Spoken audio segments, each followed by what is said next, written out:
Welcome to The Jewish Lens, a podcast to discuss anything and everything from a Jewish perspective. Now, please help me welcome the man who controls the media, your host, Jonathan Rosen. Hello, and welcome to another edition of The Jewish Lens. I'm Jonathan Rosen, and today I am thrilled to welcome someone who has written for such publications as The Daily Telegraph, The Times, and The Observer, among many others. He's reviewed books and movies, he's been an editor and a consultant, and he's also the author of the new fun coming-of-age novel, The Other Half. Please help me welcome David Isaacson. David, thanks so much for joining me today. Hi, thank you for having me. Well, we have a lot to cover, but I always like to start by going back. Where did you grow up, and what was your life like? And, you know, especially with regard to Judaism, like, were you observant at all?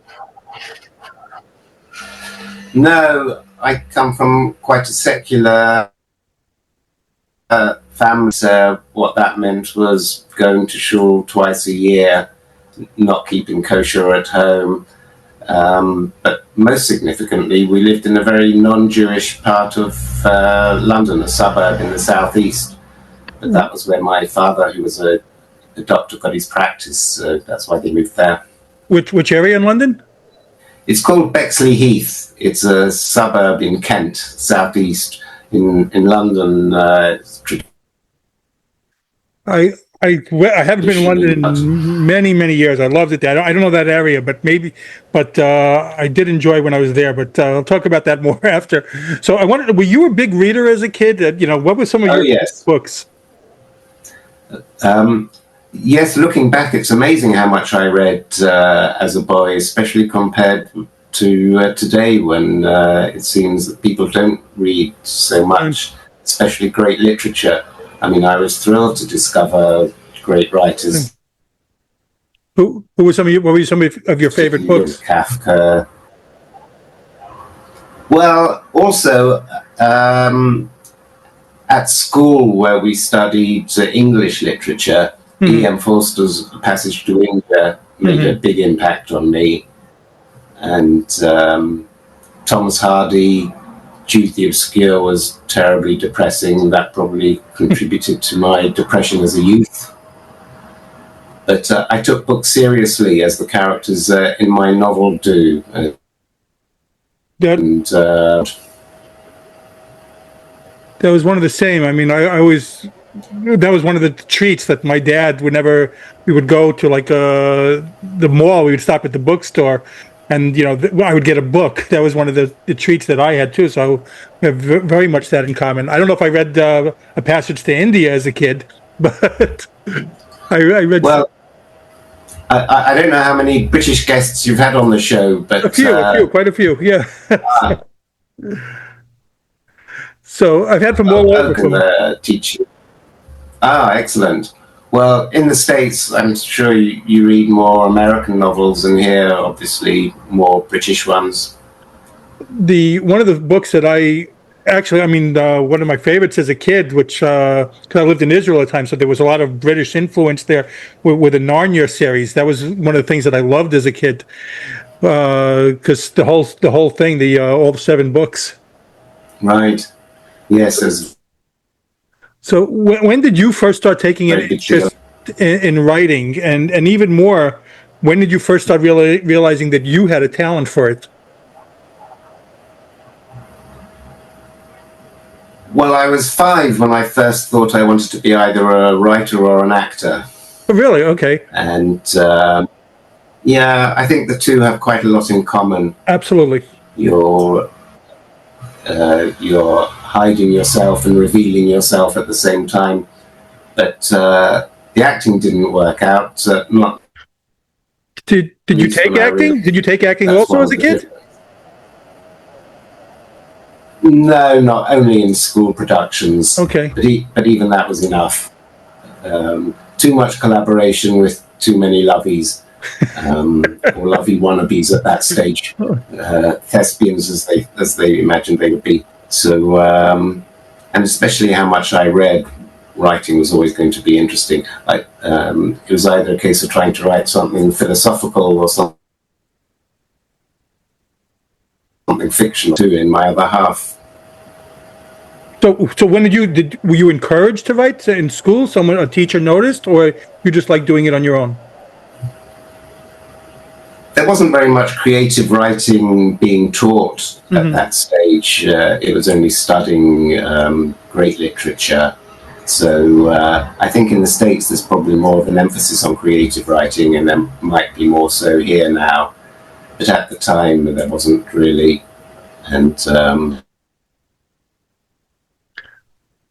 I did the time either.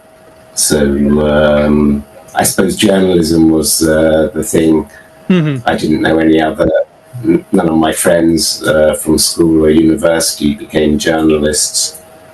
But it seemed the natural way to go for someone interested in writing. Is that what you studied in school? You studied journalism in school? No, philosophy. Philosophy. Okay. So how did you first start transitioning? How did you first start getting to that career then in journalism? Well, I was writing freelance here, writing a lot of book reviews, and then I moved to Israel in 1994 and got a job at the Jerusalem Post, first as a sub-editor and then as the arts editor. Oh, wow. Then moving back here, I worked at the Daily Telegraph, Sunday Times, and also carried on writing. How long were you in Israel for? In freelance, as well as books. How long were you in Israel for? 5 years. And that was where I met my American wife. I say my American wife, I'm not implying I have wives of other nationalities. But we met in the absorption center in Merkaz Klita in the first week that we were there. Where was this? In Jerusalem? Yeah, Ulpan Etzion in Baka. If you know Jerusalem at all. I lived in a Merkaz Klita when I was a kid. I lived in Gilo, in Jerusalem, also as for a couple. Oh, wow! Yes, so that's why I'm like, wow. Yeah, but I was in the early '80s. I was living there. So you were younger. Yeah, when I went, I had my bar mitzvah at the Wall, and then we moved back after. I was there for a couple of years, but we moved back I think a couple of weeks after my bar mitzvah. But I'm well familiar with the Merkaz Klita and the absorption centers, and so got to meet a lot of different nationalities and cultures. Yes, when people hear the expression absorption center, they think there's something a little bit sinister or Orwellian about it. But they're fantastic. Science fiction, right? So that was your first job after school? Was the Jerusalem Post? That was the first journalism job you had? Well, no, it was a while between leaving university and moving to Israel. I also worked for the Joint Israel Appeal. I think in the States it was the United Israel Appeal, it was called, part of the Jewish Agency. Okay. And for World Jewish Relief, doing public relations for them. But the JIA also helped to stimulate. We had a wonderful American rabbi who came and gave shiurim to the staff at lunchtimes, and he was superb. I learned so much from him. And that was just part of being at the JIA. We have a lot in common. My mom worked for the Jewish Agency, actually. So, really? Yes. So we have a lot in common here, I see already. So you're also on something called Spectrum Radio. So what was that? What did you do for that?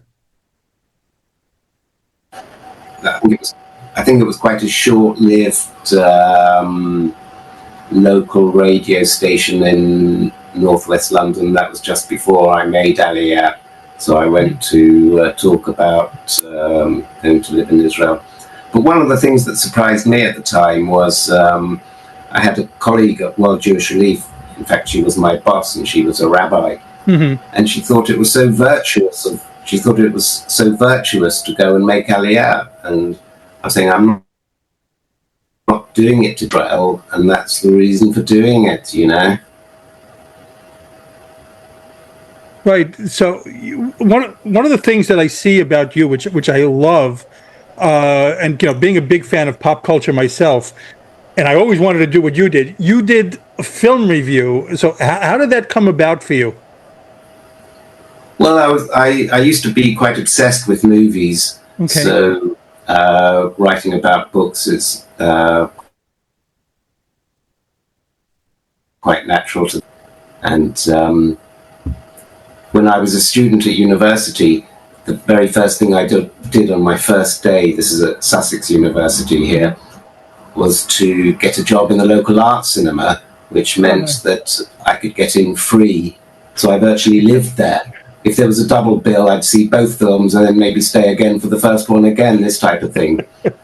And again, this is sort of something that's much more popular in the States than here, movies. Yeah, but it's so much fun to me. I love. I mean, I do another podcast with movie about talking to celebrities for movies. So it's something that I love. And that you got to do it is fantastic. That you did reviews and got paid for that doing reviews. Do you still do it at all or no? The movie reviews? No, I haven't done. Journalism has become much more sort of do-it-yourself in a lot of ways these days. What do you for example? What was the first film that you reviewed? Oh, that's difficult to remember. Oh, well, yes, it's hard to remember. And also, a lot of the films I was reviewing on DVD rather than movies, oh, okay. so they'd already come out at the cinema.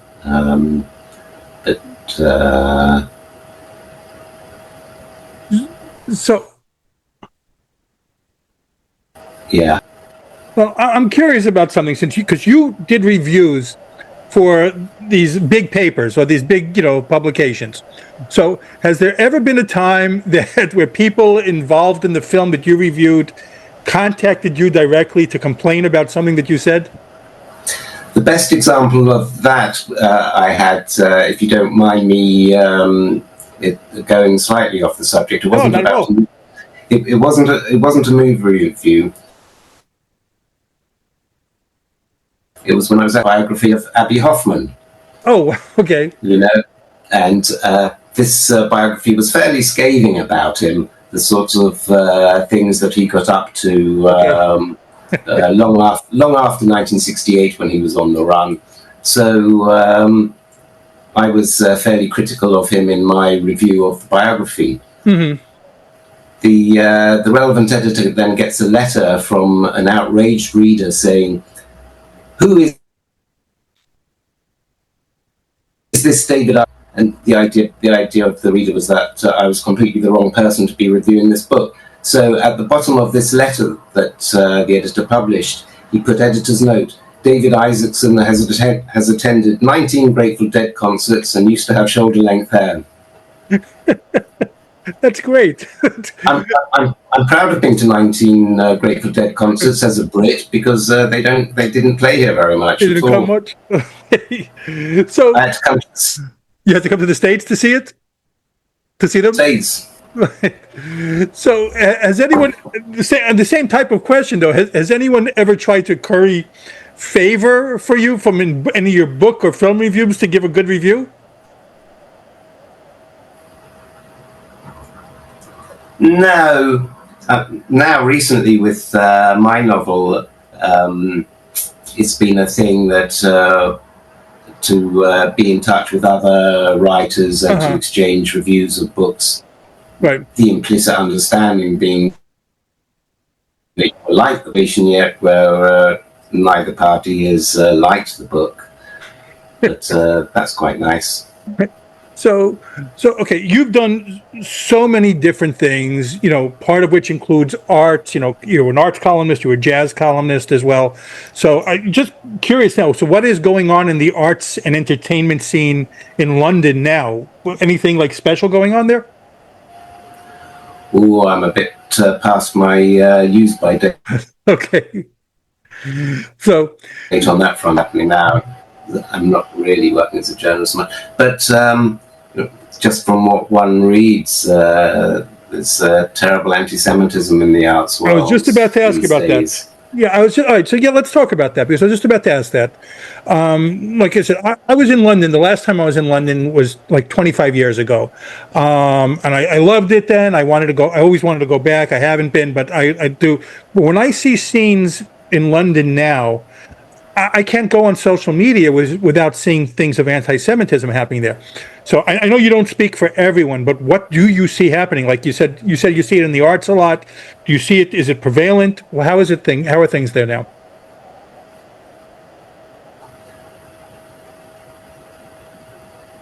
Society is so divided, and I'm just wondering how diplomatic I have to be speaking about this, but I think that in the long run, this as well, Jews are going to become more uncomfortable and are going to have to consider moving to Israel. See, that's exactly my fear, and that's I see it. You know, it's not very different here, but it's much worse in Europe. I see, and yeah, I don't disagree with you.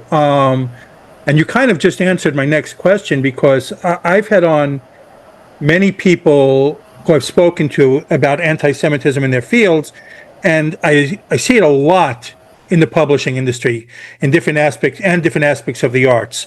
So you said that you do see it in what you do. You do see it in the book field a lot. Yes, I'm not sure. Am I allowed to mention names in particular? There is a particular celebrated British novelist, and she wrote a novel, huge success about 20, 30 years ago. Mm-hmm. And in the Jewish family, they have absolutely no redeeming characteristics at all. It's absolutely ghastly. And then, surprise, surprise, she's also on the anti-Israel bandwagon. So one can draw one's own conclusions from that. Yeah, I've been seeing that a lot. I've been unfriending quite a few authors that I see that happening to. Has anyone like done that to you? You reviews your books because like in a way to punish you for this or something? Well, I am conscious that that might happen. Most of the publicity I've had so far has been in the Jewish press. Uh-huh. So obviously that hasn't arisen, and I have to try. It's awkward in the non-Jewish world because my novel is explicitly Zionist. You know, it's Right. not just the case of me being a Jewish Right. writer. Its message in the novel is that Israel is the place for Jews. But it's not just because of anti-Semitism. I like to point out in the novel that the connection between Jews and Israel is there regardless of anti-Semitism. Right. And I think that needs to be emphasized. It's a great miracle that we're living at a time of Israel, the third Jewish Commonwealth in history. So I think thanks for every day. No, I get it. I'm unapologetically Zionist, and I get constantly doesn't this whenever I post a video of this podcast, for example, it doesn't have to be anything including Israel, and I can still get certain trolls attacking. Could just be like people talking books, people talking movies, and there'll inevitably be someone that makes comments about other things. So let me just ask you those. Let's switch gears. Let's talk about the book. Let's talk about the other half. So for those who don't know, can you talk a little bit about it? What it's about? Here we go. I was going to put a graphic in anyway, but hold it up. Yes. So.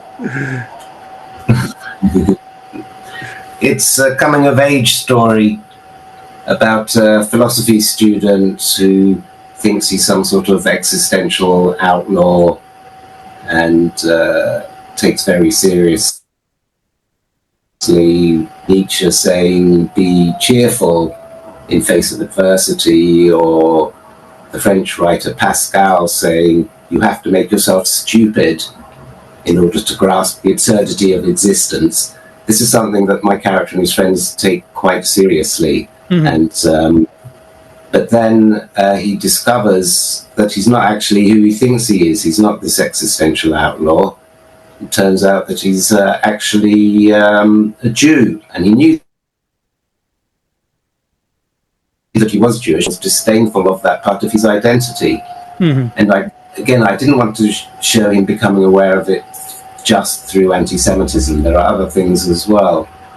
And then when he finds himself in Israel, that's when he really finally feels at home, although that doesn't mean that he doesn't have a major problem occurring in Jerusalem, but nothing to do with politics.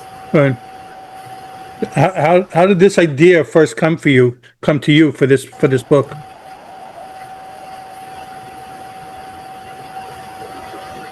Well, it had a very long gestation. There's a lot of different aspects to it. First of all, I wanted to write a critique of the Thomas Mann novel, The Magic Mountain, because that has a big impact in my character's awareness of his Judaism. Because in The Magic Mountain, which is a tremendous anti-Semitism in it, which I address in my novel. So I wanted to write about that. I also wanted to celebrate the counterculture. When I was a student in the early 80s, it was right at the end of the counterculture. There was just still a bit of the hippie thing happening. The consciousness expanding, this type of thing one doesn't hear about anymore. And when one does, it's very often critical. But I thought that the counterculture was something to celebrate. Its spiritual aspect. It's the spiritual aspect, and my character goes from one to the other, and that's the unifying factor, is the, as I say, the spiritual nature of that belief. Are there going to be any follow-ups to this book, this sequel of sorts? Difficult, there could be, but the main thing with this book is its humor. It's standardly a comedy, and it took so long to hone that it would be a very big enterprise to try and replicate that. So just so curious now. So you've written. This is the first book that you've written down. So do you like this process more than journalism, or is this different a creative outlet? Well, one project I'd be quite keen on, so it wouldn't be another novel, but and I need to find an agent, I think, to sell this idea. And I don't know how much people are interested in old movies anymore, but I think that that's something that I could do. Do you remember Mad Magazine? Of course. I've interviewed several people from Mad Magazine. Oh, really? Yes. Oh, wow. Yes, I was really lucky to find it in Reddit, but it was fantastic, and there were a lot of great movie spoofs in that. So you want to do something based on movie spoofs? Yeah, I think so. Well, the Maltese Blackbird and The Last Gringo in Paris, all these sorts of things. Well, when you do that, hit me up. I love that type of thing. So, okay, Jonathan, that would be great. Yes, I've interviewed. I don't know how well familiar you are with all the people that worked for Mad, but like I interviewed Sergio Aragones and Dick DiBartolo, so from Mad Magazine, among others. But it was great talking to them. So, and they don't still work in that sort of field anymore.